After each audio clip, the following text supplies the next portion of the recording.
In this guide, I'm going to show you how to create a shortcut in Snapchat. Intro. First things first, open up Snapchat and you want to go to the screen where you can send snaps to your friends. But essentially up the top, you're going to see these three little dots up in the top right. Go ahead and select that. And then here you can select new shortcut.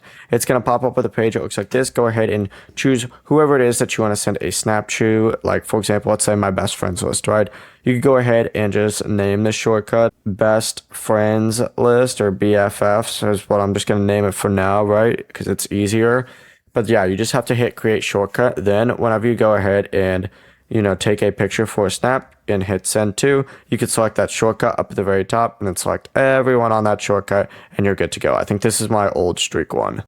Before you leave this guide, make sure to like the video and subscribe to the channel with all notifications on. It really does help the channel and it lets us know that you want more content like this. We'd greatly appreciate it. And if at any point throughout this guide you did have any questions, once again, ask them down in the comment section below and we can help you out further. I'm going to be doing my best to reply to every single comment down there. Have a great rest of your day though.